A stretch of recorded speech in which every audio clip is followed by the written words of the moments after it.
Hello, Omar. My name's Amy. Would it be okay if I examined you? Yes.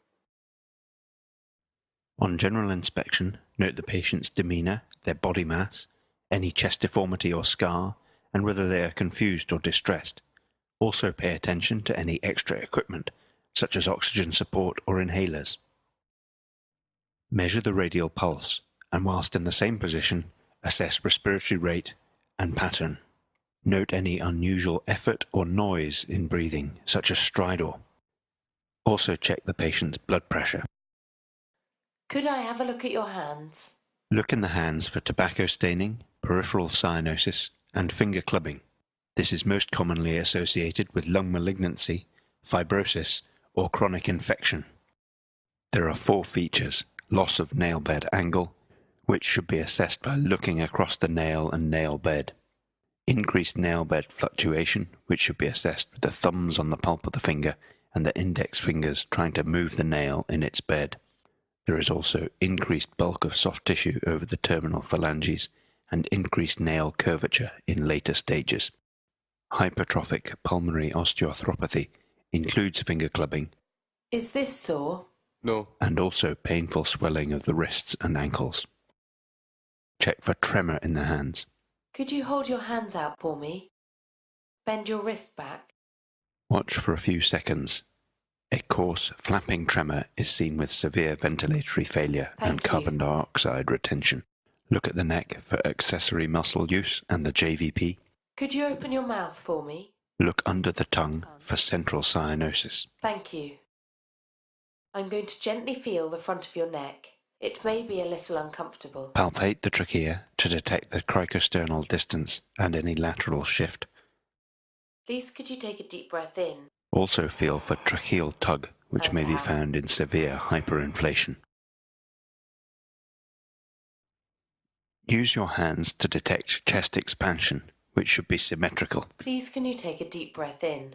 Watch how the thumbs move with respiration. And out. Reduced expansion indicates abnormality on the same side. Percussion allows you to listen for the pitch and loudness of the percussed note and to feel for post-percussive vibrations. It is performed in sequence over corresponding areas on both sides of the chest.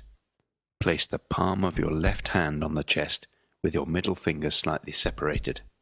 Press the middle finger of your left hand firmly against the chest, aligned with the underlying rib over the area to be percussed. Strike the center of the middle phalanx of your left middle finger with the tip of your right middle finger, using a loose swinging movement of the wrist and not the forearm. Remove the right middle finger quickly so the note generated is not damped. Work your way down the chest from side to side, comparing the left and right. Percussing normal lung produces a resonant note. Percussion over solid structures, for example the liver or heart, produces a dull note. Please could you take deep breaths in and out with your mouth open? Most of the sounds reaching the chest wall are best heard with the bell. Auscultate both sides alternately, comparing findings over a large number of equivalent positions to ensure that localized abnormalities are not missed. Listen anteriorly from above the clavicle down to the 6th rib, and laterally from the axilla to the 8th rib. Assess the quality and amplitude of the breath sounds. Identify any gap between inspiration and expiration, and listen for added sound. Avoid auscultation within 3 centimeters of the midline anteriorly or posteriorly, as these areas may transmit sounds directly from the trachea or main bronchi. Bronchial breathing is a high-pitched breath sound with a hollow or blowing quality similar to that heard over the trachea during tidal breathing. Bronchial breath sounds are found whenever normal lung tissue is replaced by uniformly conducting tissue and the underlying major bronchus is patent. This happens with pulmonary consolidation from pneumonia, at the top of a pleural effusion, and over areas of dense fibrosis. Be careful not to ask the patient to take exaggerated breaths for a prolonged period, as this may cause dizziness or even tetany. Please could you say 111 each time I put my stethoscope on your chest. 111 111 Over normal lung, the low-pitched components of speech are heard and high-pitched components are attenuated. Over consolidated lung, in pneumonia for instance, the numbers are clearly audible. Over an effusion or area of collapse, the sounds will be muffled. Whispering is not heard over the normal lung, but in consolidation, the sound is transmitted, producing whispering pectoriloquy. 111 111 Again, you should listen over both sides alternately, comparing findings over a large number of equivalent positions. 111 111 Next, we examine the neck and chest from behind. Please could you sit forward for me and swing your legs over the edge of the bed? Examine for cervical lymphadenopathy. Could you look straight ahead? I'm going to examine your neck. Systematically work your way through the lymph node groups. Start anteriorly with the submental, then submandibular, and then the upper, middle, and lower cervical nodes.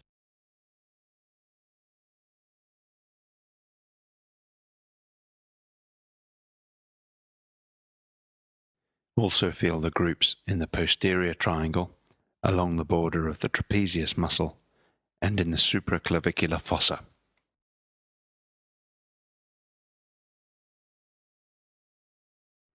There is a group of nodes felt behind the ear, the post-auricular nodes. Feel for the scalene nodes above the first rib. Please could you tilt your head to the right? This helps relax the sterncleidomastoid, allowing you to press your finger down behind the clavicle. Again, to the left. Place your index finger between the clavicle and sterncleidomastoid muscle, down gently onto the first rib. Thank you. Inspect the chest from the back, looking for deformities of the spine or chest wall or thoracotomy scars. Repeat the assessment of chest wall expansion from posteriorly. Deep breath in for me. Place your fingers along the ribs And down. and watch your thumbs to track the motion. Thank you. Could you cross your arms in front of your chest? We also percuss the chest from posteriorly. To percuss the upper posterior chest wall, ask the patient to fold their arms in front of them, thereby moving the scapula laterally. Do not percuss near the midline, as this produces a dull note from the solid structures of the thoracic spine and paravertebral muscles. Percussion over a solid organ or consolidated lung will produce a dull note. Map out any abnormal areas by percussing from resonant to dull. Pneumothorax will produce a hyper-resonant note. Percussion over fluid, a pleural effusion, will produce an extremely dull note, classically described as stony dull. Basal dullness due to elevation of the diaphragm is easily confused with pleural fluid. The chest X-ray is an important adjunct to good clinical examination in diagnosing diseases of the chest.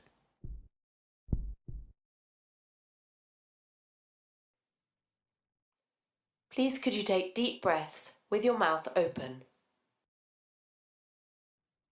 We repeat auscultation from the back.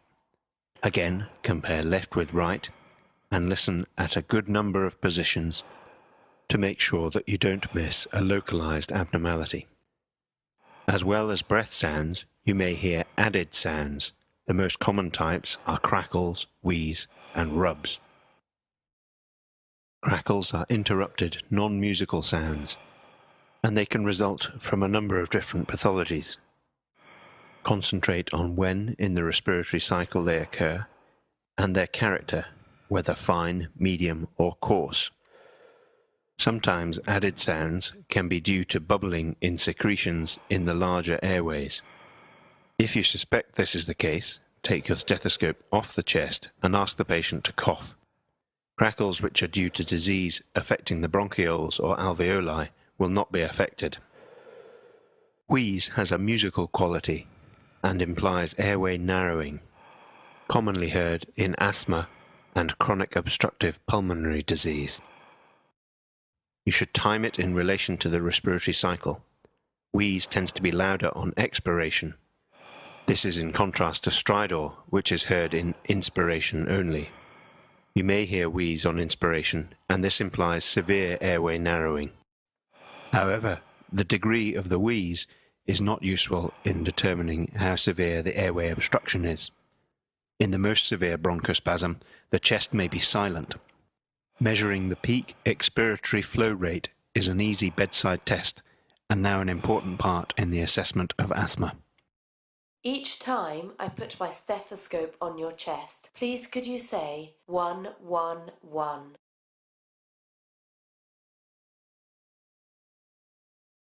111. 111.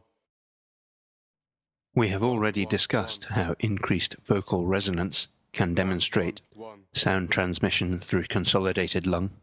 111. The other added sound that you are likely to come across during normal auscultation is a pleural friction rub. This is a creaking sound similar to that produced by bending stiff leather or treading in fresh snow. It is produced when inflamed parietal and visceral pleura move over one another. A rub is best heard with the stethoscope diaphragm. It may be heard only on deep breathing, at the end of inspiration and beginning of expiration. A pleural rub is normally associated with pleuritic pain, and it may be heard over areas of inflamed pleura in pulmonary infarction, pneumonia, or vasculitis. If the pleura adjacent to the pericardium is involved, a pleuropericardial rub may also be heard. Pleural friction rubs disappear if an effusion separates the pleural surfaces. Thank you. Please could you swing yourself back round and lie again on the bed? Lastly, examine the legs, looking for bilateral edema of cor pulmonale, signs of a deep vein thrombosis, or erythema nodosum, which may be associated with sarcoid. Thank you.